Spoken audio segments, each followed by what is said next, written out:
Jacob Maillet, bonjour, vous êtes citoyen belge européen, mais aussi d'origine marocaine, comme beaucoup de citoyens en Belgique. Alors il y a la constitution, le projet sur la constitution marocaine. Qu'est-ce qu'il faut en penser de ce projet marocain?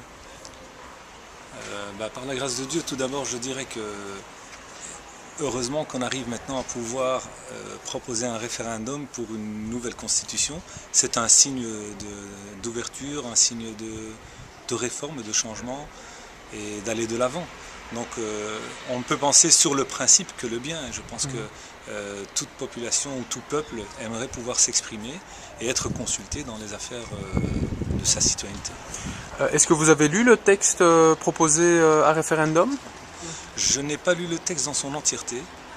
J'ai survolé, en toute franchise, j'ai survolé le texte. Et qu'est-ce que vous pensez du texte? Ça va dans la bonne direction ou pas? Écoutez, je me suis basé sur le discours du chef d'État et certains éléments du texte qui me semblent intéressants. Mais pour ma part, ce n'est pas encore un grand pas. Ce n'est pas encore complet parce qu'il y a quand même des retenues. Je dirais que le texte est encore assez timide. Alors on voit un peu aussi la communauté belgo-marocaine assez divisée. Il y a des gens qui soutiennent farouchement le texte, d'autres qui appellent au boycott.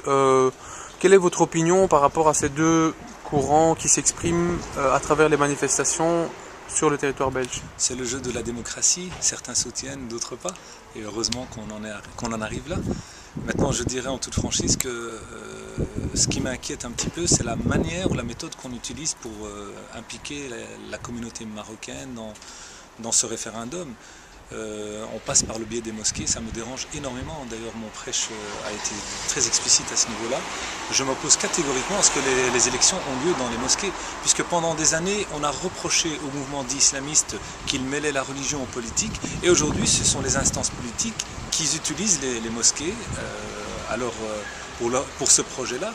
Et quelque part, on est en train de prendre en tenaille la communauté marocaine, entre guillemets, d'origine marocaine, dans des mosquées qui appartiennent aux musulmans. On n'a pas que des Marocains dans les mosquées. Il y a plusieurs ethnies et je pense qu'il faut respecter la neutralité de cet espace. Mais on n'a pas l'impression que la communauté musulmane proteste contre cette violation d'un lieu de culte islamique? Malheureusement, parce que certains imams se sont permis de tenir des propos autres en incitant les Maghrébins, ou les Marocains plutôt, à voter, à dire oui. Et ça, je pense que c'est une forme d'ingérence des instances politiques étrangères, diplomatiques. Et d'un autre côté, beaucoup de Marocains ne savent pas trop comment se prononcer parce qu'ils n'ont peut-être pas lu le texte d'un côté, ou de l'autre côté aussi, ils se disent on ne veut pas de problème. On n'est pas obligé d'aller de voter, de se prononcer, dire oui ou dire non, donc on peut laisser ça comme ça. Et là, je pense que c'est une responsabilité. Moi, je n'incite pas les gens à aller voter, je ne les incite pas à ne pas voter non plus. Personnellement, je n'irai pas voter, je ne voterai pas. Et si je devais me prononcer, si on était invité, parce qu'on n'a pas été invité, on n'a pas eu de convocation de la part des instances consulaires ou de l'ambassade, c'est par des oui-dire qu'on a su qu'il y avait que, etc., dans les mosquées, notamment la radio qui est aussi prise en tenaille. Parce qu'elle n'est pas la radio marocaine de Belgique, c'est la radio arabe, pour la communauté arabophone, je dirais. Vous n'irez pas voter donc Personnellement, je n'irai pas voter, et si je devais aller voter, je ne voterai pas oui.